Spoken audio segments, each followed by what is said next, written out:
Olúwo òun ṣe nìkan tó yẹ kẹ́ máa gbé bàbàrà tẹ́ bá gbọ́ nǹkan kan tó sọ sórí afẹ́fẹ́. Just count him as a non-entity. It's not the type of person tí yẹn kẹ́ lè máa listen. So tẹ́ bá ti tẹ fóònù yín tẹ́ rí lórí social media wave ẹ̀rọ àtẹ̀sókè kẹ́jẹ́ kí òun yẹn kò sínú ẹni tí a gbọ́dọ̀ listen sọ̀rọ̀ ẹnu ẹ̀. Ẹni tó bá jẹ́ ọlọ́gbọ́n ènìyàn nílẹ̀ Yorùbá á mọ̀ pé Olúwo ò sí lára ọba ilẹ̀ Yorùbá. Is there for figurehead. Ṣe rí ọ̀rọ̀ Olúwo ó gbà wá ẹnu wa gbà láti sọ̀rọ̀, ṣùgbọ́n bàbá wa Ọọ̀ni láyéláyé bàbá ò jẹ́ sọ̀rọ̀, torí òrìṣà tó bí ọmọ tó gbọ́n òun náà ló bọ́mọ tó gọ̀. Olúwo a lè fi gbogbo ẹnu sọ kò ń sọba ilẹ̀ Yorùbá. Gbogbo ohun tí Olúwo ń sọ òun kọ́ ló ń sọ. Wọ́n fẹ́ fi dá ìjà ẹ̀sìn kalẹ̀ nílẹ̀ Káàárọ̀ Oòjíire ni.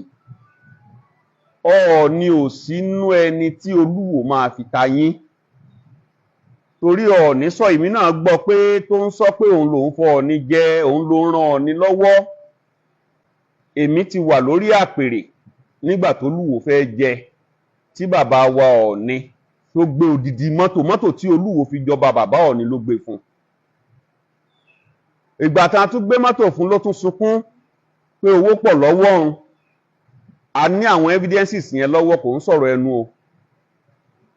2.5 àkọ́kọ́ tó kọ́kọ́ gbà mo sì ní dọ́kúmẹ̀ntì ẹ̀ lọ́wọ́.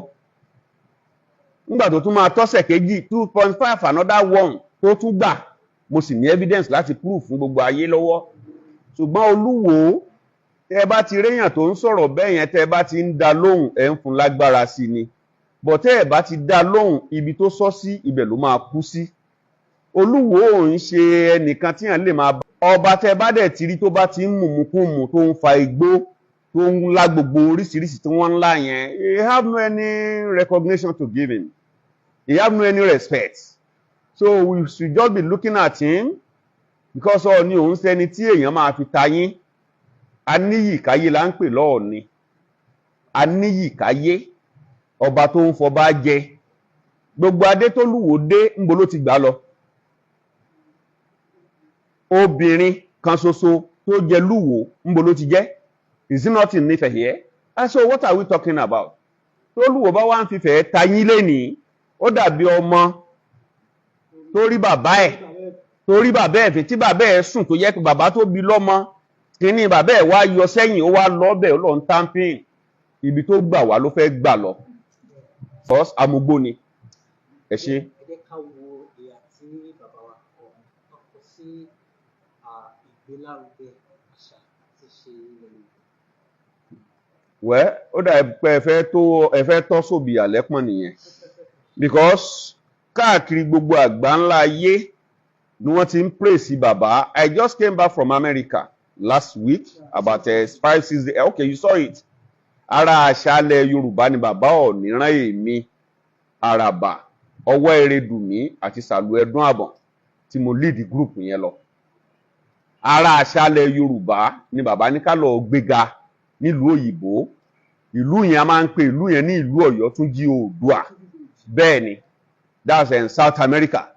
We went there. Ọba wọn papòdà ní last year July. Láti jẹ ọba míì ó láwọn ohun àṣà tá a gbọ́dọ̀ ṣe nínú ìlú yẹn. Gbogbo àwọn òyìnbó yẹn ló dẹ̀ yí wa kó tán cooperate pẹ̀lú wa. Tẹ́ bá débẹ̀ ẹ rí gbogbo kíní Ọọ̀ni ẹ rí Awólọ́wọ̀ gbogbo ẹ̀ ló wà ń bẹ̀. So bàbá wa jẹ́ ẹnìkan tó gbé àṣà, torí bàbá wa Ọọ̀ni kò ń ṣe kó ṣẹ̀ṣẹ̀ wáyé, ó ti ń wáyé tipẹ́, àgbàlagbà ni wọ́n. But ọ̀pọ̀lọpọ̀ ń wòye pé ọmọdé ló jọ Ọọ̀ni, àgbà gidi ni. So when you talk of tradition and culture, bàbá gbé lárugẹ. Ẹ rí kí bàbá tó dórí àpèrè ní 2015, gbogbo ibi tó jẹ́ àwọn ojúbọ Oòduà, Ọbàtálá nǹkan kan, ọ̀pọ̀lọpọ̀ àwọn ojúbọ yìí àti pátì gan tó yẹ pọ̀pọ̀lọpọ̀ ti ń ṣègbọ̀nsẹ̀ síbẹ̀. Àwọn ìdí Ọ̀ṣun ti ń ṣègbọ̀nsẹ̀ síbẹ̀. Ìgbà tí bàbá dé ibi tá a ti ṣẹ̀ wá nìyẹn.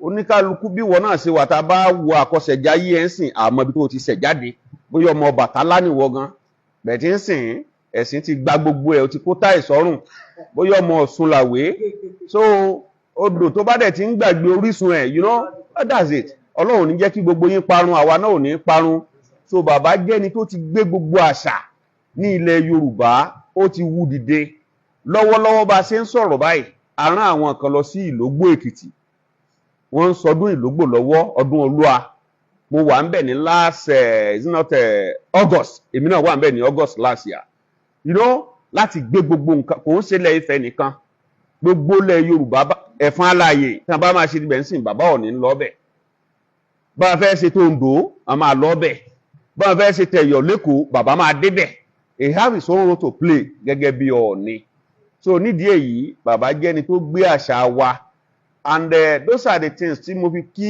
ẹ̀yin ọ̀dọ́ àkókò yìí pé ẹ ṣoríire lọ́pọ̀ torí nípasẹ̀ àṣà ibẹ̀ ni làkíkọ́ wà nípasẹ̀ àṣà ibẹ̀ lóríkì wà kí náà ń pè lóríkì ṣèwọ̀ lóríkì o mọ̀ tó ń jẹ́ bẹ́ẹ̀ kí lóríkì ẹ o lóríkì ẹ ara ẹ nìyẹn ara àṣà tó ń parun nìyẹn ṣùgbọ́n sìn a ti ń gbé dìde oríkì jẹ́ ohun tí a fi máa ń rẹ ọmọ lẹ́kún àbí tó ọmọ bá ṣe ohun ìwúrí tá a bá kì í inú ẹ̀ á dùn omi á bọ́ lójú ẹ̀ á tún lè ṣe ju ohun tó ti ń ṣe yẹn lọ tá a bá rọmọdé tó ń sọkún you know àmọ́ tó ṣe tí ìyá ẹ̀ bá gbé wọn á kí oríkì bọ́ lára tán bá ti ń kì tán kì í á bẹ̀rẹ̀ sí mí sínú á máa mí sókè á máa mí sí inú ẹ̀ ń dùn nìyẹn pé ara ẹ̀ ń balẹ̀ torí pé wọ́n kì lóríkì bọ̀ ẹ̀yin ọmọ òde ní ń sìn ẹ̀ kàn ń bímọ ní mọ̀ tó ń jóríkì tó bá ti bímọ bẹ́ẹ̀ yẹn